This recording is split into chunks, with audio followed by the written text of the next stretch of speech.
Un bateau, oui. Un bateau de pêche. Un bateau de pêche. Le deuxième objet est un scarabée. Il vient d'Égypte, d'Afrique, il vient de partout. Il a lui aussi une histoire. Le troisième objet est une petite cloche Oui. Cheval, oui. que portent les chevaux, les chèvres et les vaches. Oui, cheval.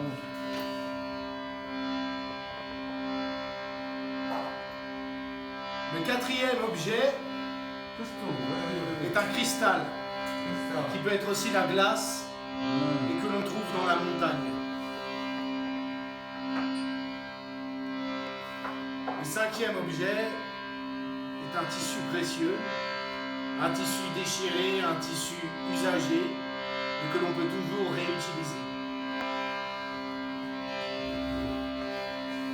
Le sixième objet est un cœur. Un cœur. Histoire d'un amour.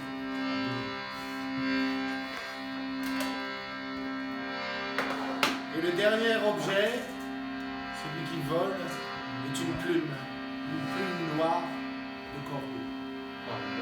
Peacock.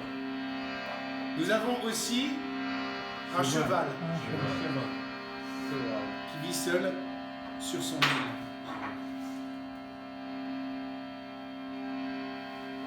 Et également une petite chèvre. Chèvre. Maintenant, vous qui êtes ici, vous devez choisir un de ces objets pour que je vous raconte leur histoire. Ah, d'accord. Quel est l'objet que vous voulez choisir? Le cheval. Le cheval? Oui. Vous voulez l'histoire du cheval?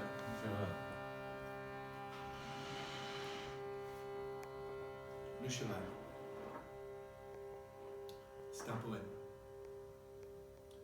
Celui-là, c'est le cheval qui vit quelque part, tout seul, très loin sur une île.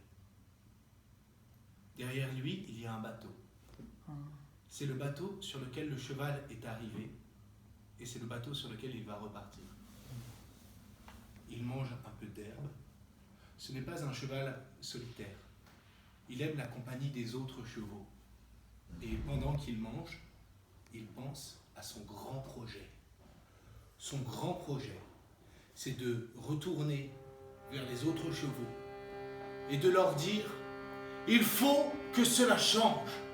Il faut que cela change. » Il pense, le cheval seul sur son île. Et les autres chevaux demanderont « Mais qu'est-ce qui doit changer ?»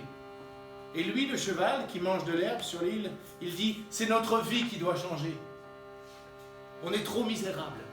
Elle est trop malheureuse. Cela ne peut pas durer. » Mais les plus gros chevaux, ceux qui traînent les carrosses des rois et les corbillards des grands de ce monde, lui diront « Hé, toi, cheval, pourquoi te plains-tu? N'es-tu pas la plus noble conquête de l'homme ?»